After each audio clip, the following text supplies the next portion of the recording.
ధనుర్రాశి ధనుర్రాశి వారు మరి ఏ తరహా ఆరాధన చేయటం వల్ల మంచి ఫలితాలు కలుగుతాయి, ఆర్థికంగా స్థిరత్వం ఎలా కలుగుతుంది, ధనుర్రాశి వారు ఏ రకంగా తప్పులు చేస్తూ ఉంటారు, వీరిలో ఉండే శక్తి ఏంటి లేదా బలహీనత ఏంటి, ఇలాంటి వివరాల గురించి మనం తెలుసుకుందాం.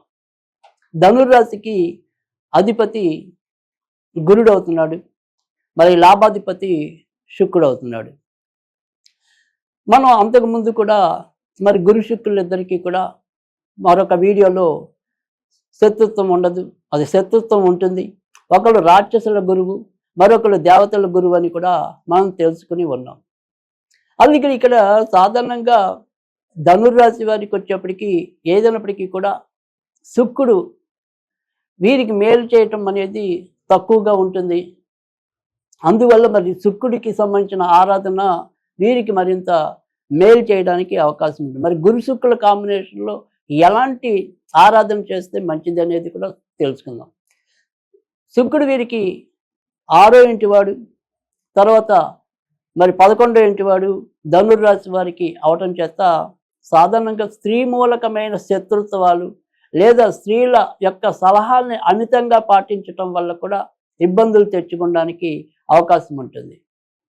అలాగే ఏదైనా సరే ఈ స్త్రీల పట్ల ఉండే ఆకర్షణ వల్ల పురుషులు నిజానికి అంటే చెడు ప్రవర్తనలు లేకపోయినప్పటికీ కూడా వారికి సంబంధించిన ఆలోచనలో ఎక్కువగా దృష్టి సారించటం వల్ల కూడా వారు చేసే పనులలో కొంత ఏకాగ్రతని కోల్పోవడానికి అవకాశం ఎక్కువగా ఉంటుంది.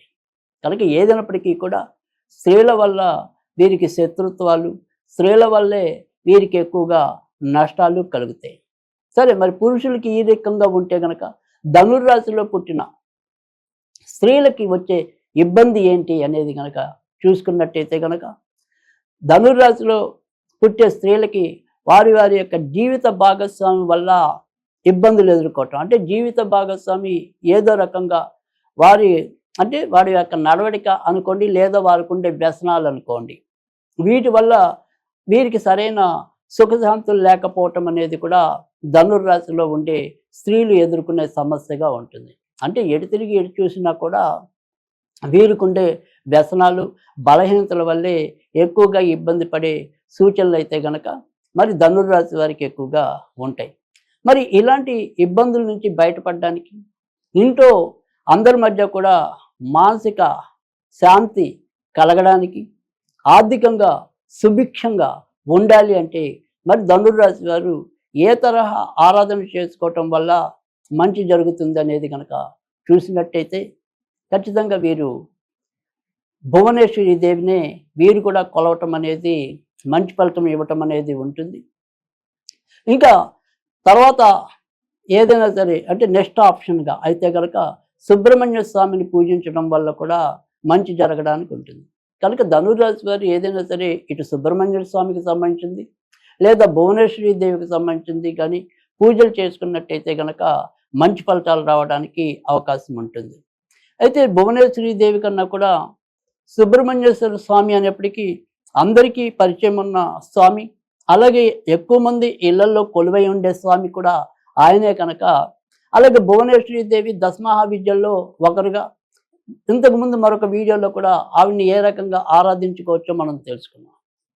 అయితే ఇప్పుడు సుబ్రహ్మణ్య స్వామి ఒకవేళ చిత్రపటం పెట్టుకున్నట్టయితే కనుక మీరు దేవుళ్ళలో మనం దక్షిణం వైపు కనుక సుబ్రహ్మణ్య స్వామిని పెట్టుకున్నట్టయితే మంచి ఫలితాలు వస్తాయి. ఒకవేళ మీరు భువనేశ్వరి దేవిని కనుక కొలవాలి అనుకుంటే కనుక ధనుర్రాశి వాళ్ళు ఆగ్నేయంలో భువనేశ్వరి పటం కనుక దొరికితే డైరెక్ట్గా ఆగ్నేయంలో భువనేశ్వరి ఫోటో పెట్టుకోవచ్చు. ఒకవేళ భువనేశ్వరి దేవి ఫోటో మీకు లభించని పక్షంలో ఆగ్నేయంలో మీరు ఖచ్చితంగా ఈ లక్ష్మీదేవి పటం పెట్టుకున్నట్టయితే కనుక చాలా మంచి ఫలితాలు రావడానికి అయితే ఉంటుంది. కనుక మీరు గుర్తుంచుకోవాల్సింది ఏంటంటే కనుక మనం సాధారణంగా తూర్పు ముఖంగా పూజ చేసుకోవటం అనేది తెలిసింది. అయితే ఇక్కడ మనం దక్షిణం వైపు ఉండే పటాల్లో సుబ్రహ్మణ్య స్వామిని పెట్టుకోవాలి, ఆగ్నేయంలో లక్ష్మీదేవి కానీ భువనేశ్వరి దేవి ఫోటో కానీ పెట్టుకోవాలి. ఆ రకంగా పెట్టుకుని ఆరాధించినట్టయితే కనుక ఖచ్చితంగా మంచి ఫలితాలు పెరగడానికైతే ఉంటుంది. అయితే శుక్రవారాల పూట అప్పుడప్పుడు లక్ష్మీదేవికి పాలకోవా కానీ కలకండ కానీ నివేదన చేసినట్టయితే చాలా మంచి ఫలితాలు వస్తాయి. కాదు మేము సుబ్రహ్మణ్య స్వామి ఆరాధనే చేసుకుంటాం, మాకు ఎలాగో ఇలవేలుపు కూడా సుబ్రహ్మణ్య స్వామి అనుకుంటే కనుక మంగళవారాల పూట అప్పుడప్పుడు నెలకు 2 నెలలకు కుదిరినప్పుడు కొద్దిగా అన్నం, కందిపప్పుతో వండిన పప్పు, తర్వాత కొద్దిగా నెయ్యి, ఈ రకంగా నివేదన చేసినట్టయితే చాలా మంచి ఫలితాలు, ఆర్థిక వృద్ధి ధనుర్రాశి వాళ్ళు పొందడానికి ఉంటుంది. కనుక ధనుర్రాశి వారు ఈ తరహా ఆరాధన చేసుకున్నట్టయితే కనుక మెరుగైన ఫలితాలు వస్తాయని చెప్పడంలో సందేహం లేదు.